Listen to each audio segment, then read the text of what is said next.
Bastar tiger के नाम से प्रसिद्ध, माओवाद के खिलाफ लड़ने वाले, जूझने वाले और इस लड़ाई की बहुत बड़ी कीमत चुकाने वाले, अपने प्राणों की आहुति देकर कीमत चुकाने वाले शहीद महेंद्र कर्मा की आज जयंती है। छत्तीसगढ़ के गठन के बाद वे राज्य के प्रथम उद्योग और वाणिज्य मंत्री बने।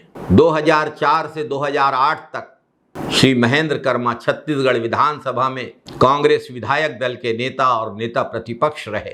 शहीद महेंद्र कर्मा ने बस्तर में शिक्षा, स्वास्थ्य और रोजगार के मुद्दों को हमेशा अपनी राजनीति का केंद्र बनाया। शहीद महेंद्र कर्मा ने माओवादियों का हमेशा खुला विरोध किया। दशकों तक छत्तीसगढ़ में माओवादियों के खिलाफ चले अभियानों का उन्होंने नेतृत्व किया।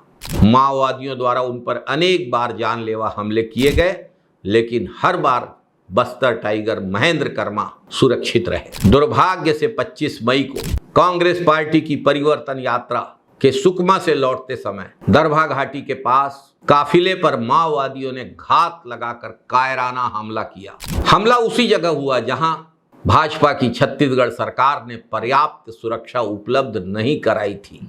काफिले पे माओवादियों के बर्बर हमले में बारूदी सुरंगों का और अंधाधुंध फायरिंग के लिए बंदूकों का इस्तेमाल हुआ। काफिले की गाड़ियों को निशाना बनाया गया। हमलावर माओवादी विशेष रूप से श्री महेंद्र कर्मा की तलाश कर रहे थे। उन्होंने हर गाड़ी की तलाशी ली जब श्री महेंद्र कर्मा को एहसास हुआ कि उनकी वजह से अन्य लोगों की जान भी खतरे में पड़ सकती है, और उन्होंने कहा कि सबको छोड़ दो, मैं महेंद्र कर्मा हूं। उसके बाद माओवादियों ने उन्हें बेहद करीब से गोलियां मारी। शहीद महेंद्र कर्मा के साथ साथ कांग्रेस के प्रदेश अध्यक्ष श्री नंद कुमार पटेल, उनके बेटे श्री दिनेश पटेल, श्री उदय मुदलियार, श्री योगेंद्र शर्मा सहित अनेक कांग्रेस के नेता शहीद हुए।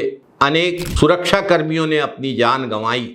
बस्तर टाइगर महेंद्र कर्मा और कांग्रेस के इन नेताओं ने बस्तर में लोकतंत्र स्थापित करने में, शांति स्थापित करने में और विकास की लड़ाई लड़ने की कीमत अपने प्राणों की आहुति देकर चुकाई। 2014 में प्रधानमंत्री श्री नरेंद्र मोदी ने धमतरी की सभा में कहा था कि झीरम घाटी के आरोपियों को सजा दिलाने का काम भाजपा की सरकार करेगी, लेकिन भाजपा की सरकार बनने के बाद इस मामले में सिर्फ और सिर्फ राजनीति की गई। छत्तीसगढ़ की कांग्रेस सरकार ने 2018 से 23 तक जब जब झीरम मामले की जांच के लिए पहल की, तो केंद्र सरकार की एजेंसियों ने अदालतों तक जाकर जांच को रुकवाने का काम किया। भाजपा के श्री जेपी नड्डा जब राष्ट्रीय अध्यक्ष थे तो उन्होंने कहा था कि उनके पास सबूत है झीरम हमले के पीछे कौन था, तो सबूत क्यों नहीं दिया? मैंने झीरम घाटी की घटना देखी है। आज मैं बड़े जिम्मेवारी के साथ कहना चाहता हूँ, झीरम घाटी की घटना की जानकारी और अंदर की खबर कोई और नहीं दे रहा था। उनके बीच के लोग ही अपने लोगों को मरवाने के लिए लगे हुए थे और नक्सलवाद से संपर्क कर रहे थे। कांग्रेस की सरकार जांच करना चाहती थी, उसे जांच नहीं करने दिया।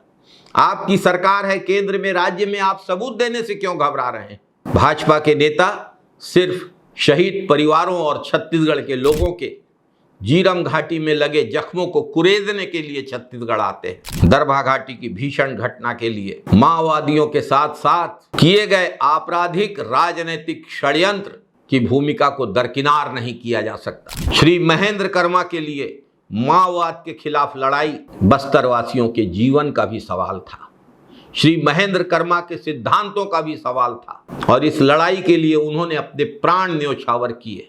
बस्तर को विकास की मुख्य धारा से जोड़ने, वहां शांति स्थापित करने और जीवन भर बस्तर के विकास के लिए समर्पित रहने की लड़ाई लड़ने वाले बस्तर टाइगर श्री महेंद्र कर्मा की जन्म जयंती पर उनको सादर नमन, शत शत नमन।